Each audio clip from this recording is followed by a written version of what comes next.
রুই মাছ খেতে খেতে যখন আপনার বিরক্ত লাগবে তখন মাছের প্রোটিন, ভিটামিন এবং টেস্ট পাওয়ার জন্য এরকম একটা ভর্তা করে খেতে পারেন। তাতে মাছের চাহিদাও পূরণ হবে আর খেতেও ভালো লাগবে। আসসালামু আলাইকুম এভরিওয়ান, আজকে আমি আপনাদেরকে দেখাবো রুই মাছের ভর্তা আমি বাসায় কিভাবে করি। শিখে রাখতে পারেন, যে কোনো সময় কোনো কিছু খেতে ভালো না লাগলে এই রেসিপিটা বা ভর্তাটা করে খেতে পারেন।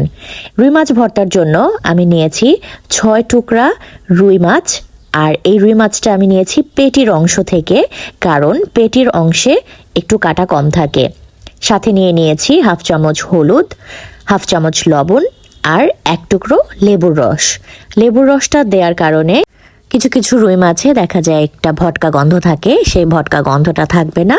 তো এই 3টা উপকরণ মিলিয়ে আমি এটাকে আধা ঘন্টার জন্য ম্যারিনেশনে রেখে দিব। আধা ঘন্টা পরে আমি এটাকে ফ্রাই প্যানে তেল দিয়ে ভেজে নিব।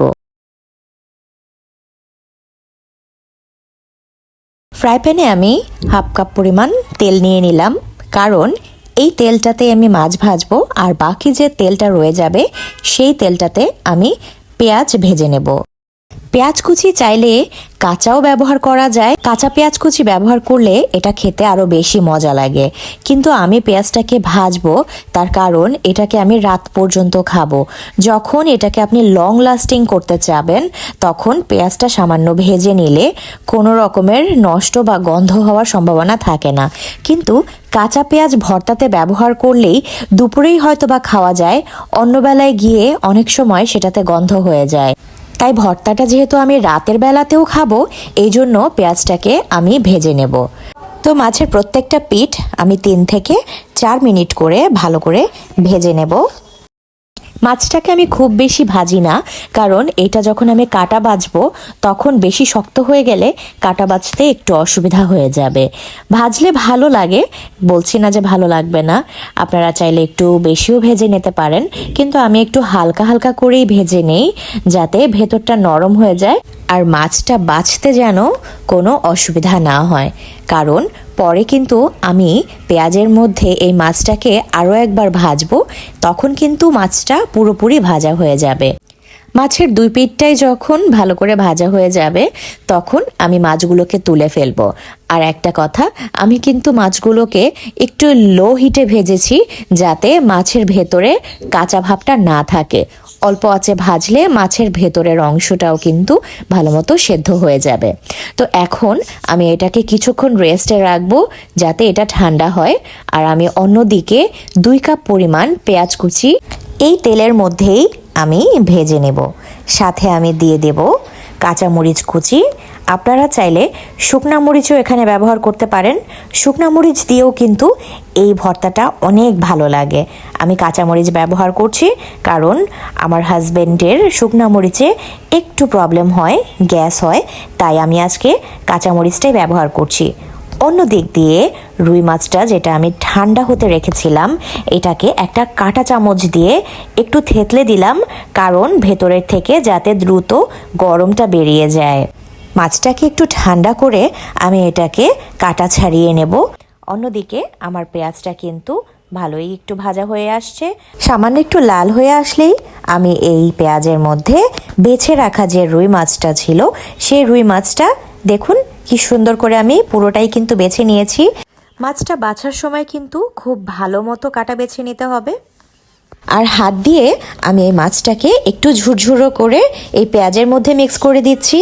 এতে মাছের মধ্যে যদি কোনো কাঁচা ভাব থেকে থাকে বা গন্ধ থেকে থাকে সেটা এই পেঁয়াজের মধ্যে গেলেই কিন্তু সম্পূর্ণ কাঁচা গন্ধটা একদম চলে যাবে আর মাছের কোনো গন্ধও থাকবে না। তো আমি এখন এই পেঁয়াজ আর এই মাছটাকে একটু ভালো করে ভেজে ভেজে নিব।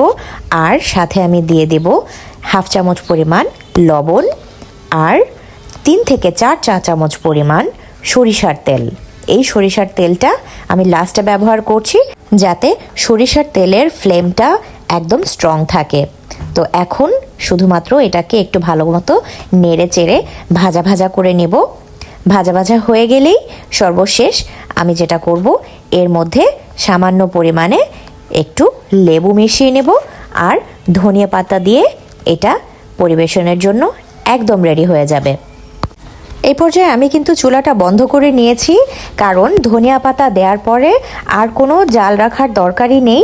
তাতে ধনিয়া পাতার যে সবুজ রঙটা এটা কিন্তু নষ্ট হয়ে যেতে পারে। এমনিতে আমার এটার ধনিয়া পাতার রঙটা একটু নষ্টই হয়ে গিয়েছিল। এটা ঠান্ডা করে ধনিয়া পাতাটা মিক্সড করলেই আমার মনে হয় সবচেয়ে বেশি ভালো হয়। তারপরও আপনারা চাইলে একটু চুলাটা বন্ধ করেই এটাতে ব্যবহার করলেই চলে। তো দেখুন, এটা কিন্তু দেখতে খুব সুন্দর হয়েছে এবং এটা খেতেও কিন্তু একদম অসাধারণ হয়েছে। এটা দিয়ে আপনি চাইলে এক প্লেট ভাত খেয়ে শেষ করে ফেলতে পারবেন, কিন্তু আপনার মন ভরবে না। এতটাই মজা হয়েছে আর এতটাই আপনার এটা খেতে ইচ্ছা করবে। বাসায় একবার বানিয়ে খেয়ে দেখতে পারেন। যখন মাছ খেতে ভালো না লাগে তখন মাছের এই ভর্তা যদি করে খেতে পারেন, তাহলে মাছের পুষ্টিও ধরে রাখতে পারবেন আর মাছ খাওয়ার চাহিদাও পূর্ণ হবে। তো কে কোথা থেকে দেখছেন আমাকে অবশ্যই জানাবেন যে ভিডিওটা আপনাদের কেমন লেগেছে। যদি ভালো লেগে থাকে প্লিজ একটা সাবস্ক্রাইব করে রাখবেন, আর লাইক কমেন্ট শেয়ার প্লিজ যদি আপনারা পারেন, সময় হয় আপনাদের, একটু করে রাখবেন। তাহলে আমি নতুন নতুন ভিডিও বানানোর জন্য অনেক উৎসাহিত হই। তো যে যেখান থেকে দেখছেন ভালো থাকবেন, সবাই সুস্থ থাকবেন। পরবর্তীতে আর একটা নতুন ভিডিও নিয়ে আপনাদের সামনে আবারও চলে আসব। ততক্ষণ পর্যন্ত আমি সাদিয়া, আল্লাহ হাফেজ।